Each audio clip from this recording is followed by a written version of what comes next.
Picture this scenario. You have a credit card with a $5,000 limit. You spend $2,000 on furniture. You have the cash in the bank and plan to pay it off completely. Zero interest. And yet, 3 days later, your phone buzzes. Your credit score just dropped 25 points. You did everything right, but the algorithm punished you anyway. This happens to thousands of people every single month, and almost every time, it comes down to a misunderstanding of one specific date on the calendar. Today, I'm going to show you how the banking system actually takes a snapshot of your finances, and how moving your payment by just 48 hours can be the difference between a good credit score and an exceptional one. Where we try to outsmart financial systems that are usually designed to outsmart us. Today, we're doing a deep dive into credit utilization. Arguably the fastest lever you can pull to change your credit score. Payment history takes years to build. Hard inquiries take 2 years to fall off. But utilization, it resets almost instantly if you know how the reporting works. We're going to cover when banks actually report your balance, why paying in full is not the same as reporting zero, and the exact utilization percentages that the algorithm rewards. But first, quick favor.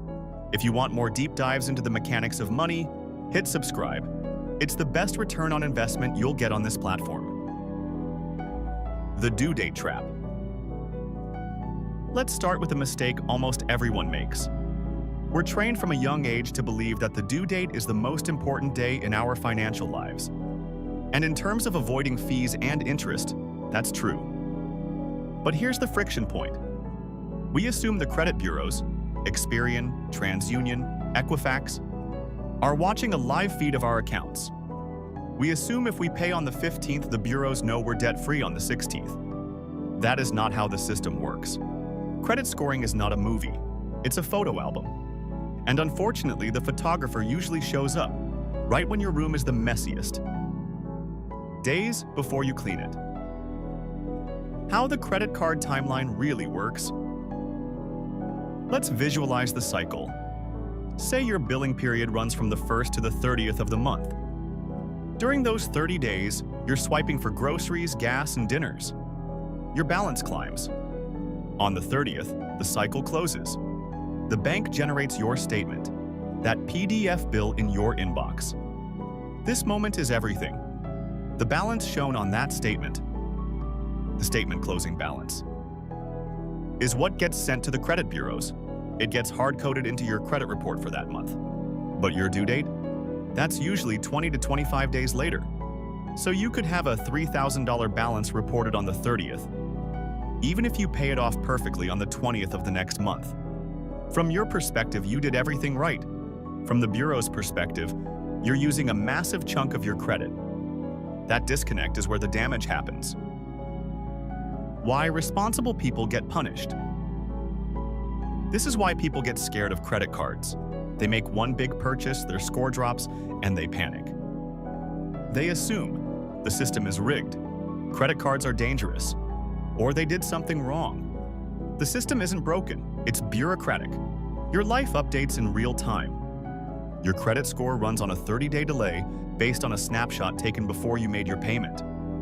If you don't control the snapshot, the bank decides your creditworthiness based on your worst day of the month. The statement date. Hack. The solution is called the statement date adjustment. It's not really a hack, it's just timing. Instead of waiting for the bill and paying after it arrives, you pay before the statement is generated. Ideally, 3 to 4 days before the statement closing date. Example, your card closes on the 30th. On the 26th, you pay the balance down so only $10 remains. When the statement cuts on the 30th, it reports $10. That $10 is what gets sent to the bureaus. 3 weeks later, on the due date, you pay the remaining $10. You use the card normally. You paid zero interest, but your credit report shows almost no utilization. Why utilization matters so much? You might be thinking, does it really matter if they report $1,000 or $10? Yes, a lot. Let's look at the FICO pie chart. Payment history, 35%. Amounts owed, 30%. Nearly 1/3 of your entire credit score is driven by utilization. It's weighted more than credit age, credit mix, new accounts. You could have a perfect 10-year history. But max out your cards for 1 month and that 30% slice collapses.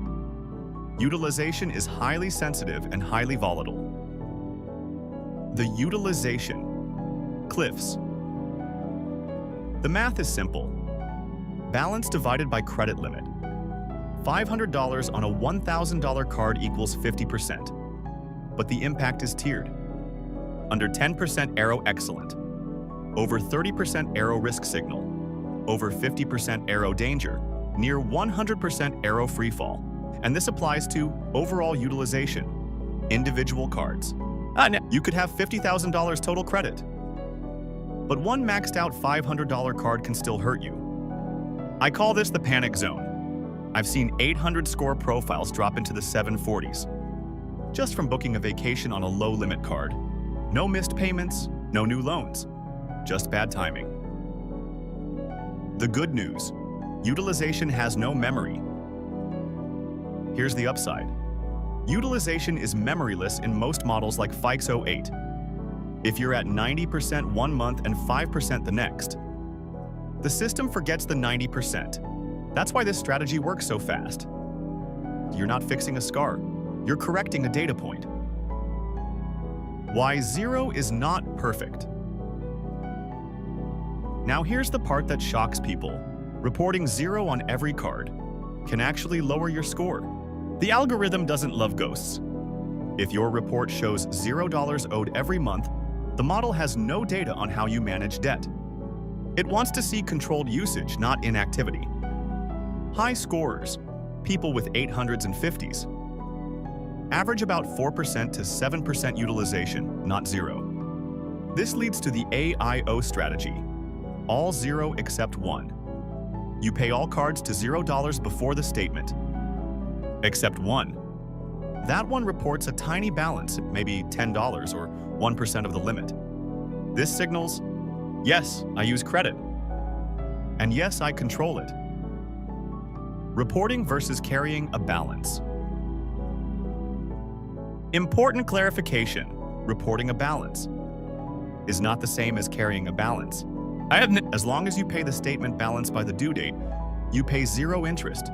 You get the score boost, without the cost. Autopay is not your friend here. Autopay is designed to prevent late payments, not optimize scores. If it's set to pay statement balance automatically, you're already too late. To do this properly, you need manual control. The step-by-step protocol. Step 1. Find your statement closing date. Open a past statement PDF. Don't trust the app homepage. Step 2. Set a reminder 2 to 3 days before that date. Step 3. Pay your balance down to about 1%, not 0. Step 4. Let the statement close. Step 5. Pay the remaining balance by the due date. That's it. A warning. Credit cycling. One thing you should not do. Don't cycle your credit limit multiple times in a month. Spend $1,000. Pay it off. Spend another $1,000. Repeat. Banks hate this. It triggers fraud and risk reviews. Accounts can get frozen or closed. If you're constantly hitting your limit, you don't need a hack. You need a credit limit increase.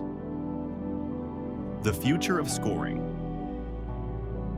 New models like FICO 10T track trends over time. They're smarter, they can see patterns. But adoption is slow. For now, the snapshot model still rules. Mortgages and auto loans. Final defensive tip. Don't close old cards. Closing a $10,000 unused card removes that limit from your denominator and spikes utilization instantly. Keep old cards open. Put a small subscription on them. Let them stabilize your profile. I'll see you in the next one.